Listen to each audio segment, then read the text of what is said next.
नमस्कार विद्यार्थी मित्रांनो, माझे नाव ईश्वरी जयवंत देशमाने. माझ्या शाळेचे नाव जिल्हा परिषद माध्यमिक शाळा पानकनेरगाव. आमच्या शाळेमध्ये ग्रंथालय उघडला आहे. मी त्या ग्रंथालयामधून हे पुस्तक घेतलेले आहे. या पुस्तकाचे नाव आहे कौशल्य. या पुस्तकाचे लेखक आहे विजय नागरे. या पुस्तकाची किंमत आहे फक्त 100 रुपये. मी तुम्हाला या पुस्तकाविषयी थोडक्यात माहिती सांगणार आहे. एका गावामध्ये एक विजय नावाचा माणूस राहत असे. तो माणूस भाजीपाला विकत असे. दर शनिवारी तो बाजारात जात असे आणि भाजीपाला विकत असे.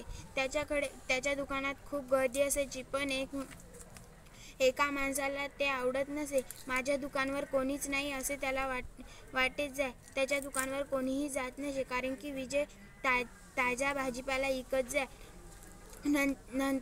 नंतर मग त्या माणसाने त्याच्या भाजीपाल्याच्या जागी आपला भाजीपाला ठेवला आणि त्याचा भाजीपाला आपल्या स्वतःच्या भाजीपाल्या जवळ घेतला. विजय म्हणाला, हे माझा भाजीपाला नाही, मी कधीही ओळखतो, कारण की माझ्या भाजीपाल्याला एक लाल कलरच्या दोरीची गाठ आहे, ती इथे कोणीही बांधत नाही.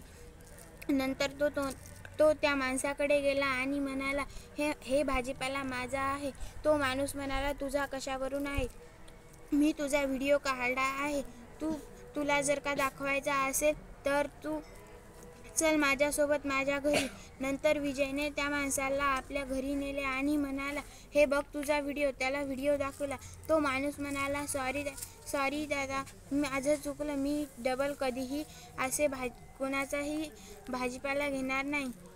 विजय म्हणाला, माझंच काय, आत्ता घेतला तर घेतला, नंतर घेऊ नकोस. नंतर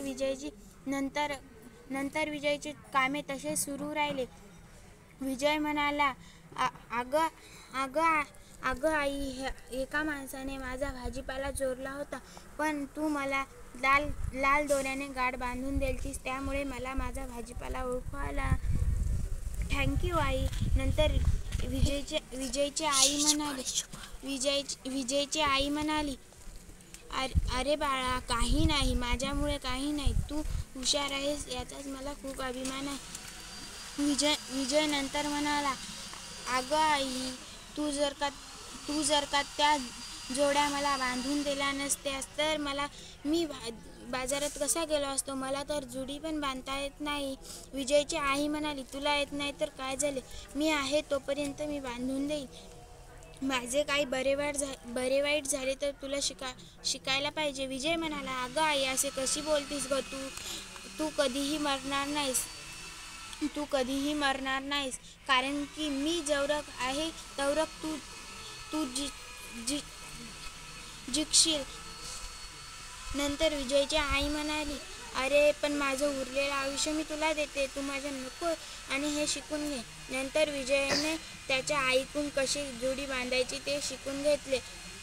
विजय खूप चांगल्या जुड्या बांधायला शिकला. नंतर तो एक दिवस बाजारात गेला आणि त्याची आई खूप बिमार होती. सर्वांना वाटत जाई, त्याच्या आईनेच ह्या जुड्या बांधल्या आहेत. ह्या जुड्या त्याच्या आईने बांधल्या आहेत, म्हणून ह्या जुड्या काही सांगता येत नाही, याच्यामध्ये पण त्याच्या आईचा रोग गेला असेल. नंतर विजय म्हणाला, माझ्याकडे कोणी येत नाही, मला माझ्या आईला गोळ्या न्यायच्या आहे.